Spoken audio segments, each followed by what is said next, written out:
Friends, చాలామంది పేరెంట్స్తో నేను మాట్లాడేటప్పుడు ఒక విషయం చెప్తుంటారు. అదేవిధంగా నేను ఏదైనా స్కూల్స్కి వెళ్ళినప్పుడు స్కూల్స్ వాళ్ళు కూడా ఒక విషయం చెప్తుంటారు. సో ఇద్దరు చెప్పేది ఏంటంటే, మా పిల్లలు ఆల్రెడీ ఎడ్యుకేషన్స్లో బిజీగా ఉన్నారు, మా పిల్లలు ఆల్రెడీ స్కూల్లో బిజీగా ఉన్నారు, వాళ్ళకు ఇంకేక యాక్టివిటీస్కి కూడా టైం దొరకదు అనేటటువంటి విషయాన్ని నాకు చెప్తుంటారు. మరి అది నిజమా? ఒకసారి మనం విశ్లేషిద్దామా? సంవత్సరంలో ఎన్ని రోజులు ఉంటాయండి? 365 రోజులు. మన న్యూ ఎడ్యుకేషన్ పాలసీ ప్రకారం కూడా ఒక స్కూలు 5th క్లాస్ వరకు ఉండేటటువంటి స్కూల్ అయితే కనుక 200 డేస్ మినిమం వర్కింగ్ డేస్ ఉండాలి. అదే 6th 7th ఆన్వర్డ్స్ అయితే కనుక 220 డేస్ వర్కింగ్ డేస్ ఉండాలి. రైట్, లెట్ us assume మనం 5th క్లాస్ వరకు ఉన్నటువంటి స్టూడెంట్స్ తీసుకుందాం అనుకుంటున్నాం. ఈ 200 డేస్ వర్కింగ్ అంటే 365 రోజులు ఉంటే దాంట్లో 200 రోజులే మనకు స్కూల్ వర్కింగ్ డేస్ మినిమమ్. అంటే దాని అర్థం ఏంటి? పిల్లలకు దాదాపు ఇంకొక 165 రోజులు ఫస్ట్ ఆఫ్ ఆల్ వాళ్ళకు టైం దొరుకుతుంది. రైట్, 165 రోజులు వాళ్ళ దగ్గర ఫ్రీ టైం ఉంది. ఇది కాకుండా ప్లస్ మళ్ళా ఏదైనా రకరకాలైనటువంటి బంధులను అదనో ఇదనో ఇంకొక 10 రోజులు 15 రోజుల వరకు వాళ్ళకు ఏదో రకంగా ఇయర్లో వాళ్ళకు అడిషనల్గా టైం దొరుకుతుంటుంది.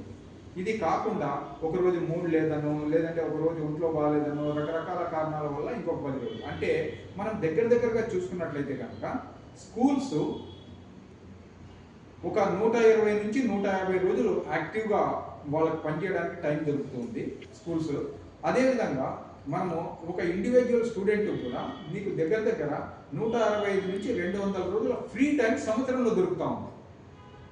వీళ్ళు మిగతా రోజుల్లో స్కూల్కి వెళ్తారు. మరి సాటర్డే సండేస్ పర్టికులర్ ఒకవేళ సండే మాత్రమే హాలిడే ఉందనుకుంటే కూడా సండే 24 అవర్స్ అవైలబుల్ ఇద్దాం కదా.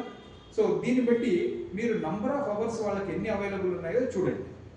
రైట్, తర్వాత స్కూల్స్ కాలేజెస్లో మనం చదివేటటువంటి చదువులు మాత్రమే విద్యార్థికి పరిపూర్ణంగా సరిపోతాయంటే సరిపోవు. ఈ రోజునటువంటి మార్కెట్ కండిషన్స్ను మనం రియలిస్టిక్గా మాట్లాడుకుంటే కనుక ఎట్టి పరిస్థితుల్లో సరిపోవు. ఎందుకు సరిపోవు? ఈరోజు అనేక మంది నిరుద్యోగులుగా మిగిలిపోవడానికి మంచి చదువులు చదువుకున్న తర్వాత కూడా రకరకాలైనటువంటి కారణాలలో ఉంటే అందులో ప్రధానమైనటువంటివి ఇంతకుముందు కూడా చెప్పినట్లు కమ్యూనికేషన్ స్కిల్స్ లేకపోవడము, ఇంగ్లీష్ లాంగ్వేజ్ మీద పట్టు లేకపోవడము, తర్వాత వీటన్నిటితో పాటు ఈరోజు మార్కెట్లో డిమాండ్ ఉండి మార్కెట్కి అవసరమైనటువంటి కోర్సెస్ లేదా అవసరమైనటువంటి నాలెడ్జ్తో ఈరోజు విద్యార్థులు బయటికి రాకపోవడం. సో దీనివల్ల ఇన్ని ఏళ్ల చదువుకున్నప్పటికీ కూడా స్టూడెంట్స్ అనేటటువంటి వాళ్ళు కేవలం ఇండస్ట్రీకి తగిన విధంగా రెడీ అయ్యి రావడం లేదు. కాబట్టి ప్రతి పేరెంటు ప్రతి ఒక్కరు కూడా గుర్తించాల్సినటువంటి అంశం ఏంటంటే, ఈరోజు మా పిల్లల దగ్గర టైం లేదు అనడం మాత్రం ఎంత మాత్రం కరెక్ట్ కాదండి. రైట్, ఇది నంబర్ 1. తర్వాత రెండవది వచ్చేసేసి వారానికి 1 గంట, వారానికి 2 గంటలు, వారానికి 3 గంటలు ఈ మాత్రం టైం కూడా తీసుకోలేరా? మొబైల్లో ఎంత టైం వేస్ట్ చేస్తున్నారో తెలుసా పిల్లలు? రోజుకు 3 గంటల నుంచి 4 గంటలు టైం వేస్ట్ చేస్తున్నారు. ఇది అనేక మంది పేరెంట్స్ చెప్తున్నటువంటి అంశం. ఇదే ఈ 1 అవర్ 2 అవర్స్ 3 అవర్స్ను కనుక వాళ్ళు ప్రొడక్టివ్గా వాడుకోగలిగితే ఎంత డెవలప్ కావడానికి స్కోప్ ఉంటుంది. సరే, ఈరోజు మొబైల్ను మనం ఆపేటటువంటి స్టేజ్లో లేము. అటువంటిప్పుడు ఏం చేయాలి? ఆ మొబైల్నే ఒక విద్యా సాధనంగా వాడుకుంటూ విద్యార్థులు ఆ టైంలో కూడా నాలెడ్జ్ గెయిన్ చేయడానికో, లేదంటే వాళ్ళ పర్సనాలిటీని తీర్చిదిద్దుకోవడానికో, లేకపోతే వాళ్ళ డెవలప్మెంట్కి అవసరమైనటువంటి యాక్టివిటీస్కో, లేదంటే జనరల్ నాలెడ్జ్ క్విజ్ ఇట్లా ఏదో ఒక అంశం మీద పట్టు పెంచుకోవడానికి ప్రయత్నం చేస్తే ఇన్ని గంటల ప్రయత్నం అనేటటువంటిది వాళ్ళని ఎంత సమర్థవంతంగా తయారు చేస్తుందో ఆలోచించండి. సో కేవలం జనరల్గా మాట్లాడడం కాదు, మనం రియలిస్టిక్గా డాటాతో కూర్చొని మనం నిజంగా మన పిల్లలు ఎంత బిజీ ఉంటున్నారు, ఎంత టైం స్కూల్కి వెళ్తున్నారు, ఎంత టైం వాళ్ళు చదువుకుంటున్నారు, ఇటువంటి అంశాలన్నింటినీ కూడా మీరు విశ్లేషిస్తే మీకు స్కూల్ కాలేజీల్లో చదివే దానికంటే డబల్ టైం ఎక్కువ టైము వాళ్ళకి చేతిలో అవైలబుల్ ఉంటుంది. ఈ టైంని సమర్థవంతంగా వినియోగించుకోగలిగితే వాళ్ళు ఎటువంటి అద్భుతమైనటువంటి విజయాలనైనా సాధించడానికి వీలవుతుంది. చూడండి, బాగా గుర్తుపెట్టుకోండి, వచ్చే 20 సంవత్సరాల్లో భారతదేశం అనేటటువంటిది ఊహించినటువంటి అభివృద్ధి సాధించబోతుంది. ప్రపంచంలోనే దాదాపు నెంబర్ 1 ఎకానమీ కాబోతుంది. సో ఇటువంటి పరిస్థితుల్లో నాలెడ్జ్ ఉన్నటువంటి విద్యార్థులు మాత్రమే విజయం సాధించగలరు. కాబట్టి మనము ఒక కొత్త తరాన్ని నిర్మించాలి, విజ్ఞానవంతమైనటువంటి తరాన్ని మనం నిర్మించాలి. మీ పిల్లల భవిష్యత్తు చాలా ఆనందంగా హ్యాపీగా ఉండాలి అని అంటే మీరు వాళ్ళు ఈరోజు అవసరానికి తగిన విధంగా మీరు తీర్చిదిద్దగలగాలి. రైట్. కేవలం బ్లైండ్గా ఒక స్కూల్లో ఒక ఎడ్యుకేషనల్ ఇన్స్టిట్యూషన్కి పంపించి వాళ్ళే అన్నీ చేస్తారని మీరు అనుకున్నారంటే మీ పిల్లలకు మీరు సరైనటువంటి న్యాయం చేయడం లేదని నేనైతే భావిస్తాను.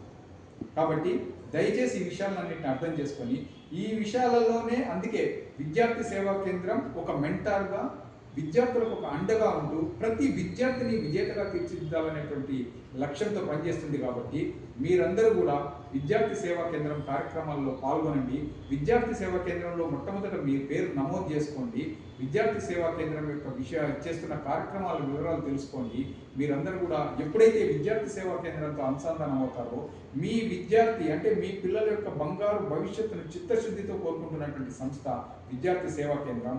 మేము కేవలం ఒక ట్రైనింగ్ ప్రోగ్రామ్ కోసమో లేదంటే ఒక యాక్టివిటీ కండక్ట్ చేసి దాని ద్వారా డబ్బు సంపాదించాలని మాత్రమే కాదు మా యొక్క లక్ష్యం.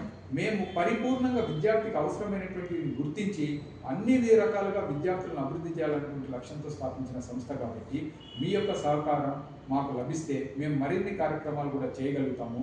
మీ పిల్లలు కూడా ఒక ఉజ్వలమైనటువంటి భవిష్యత్తును అందుకోగలుగుతారు. మోస్ట్ వెల్కమ్ టు విద్యార్థి సేవా కేంద్రం ప్రోగ్రామ్స్. Thank you.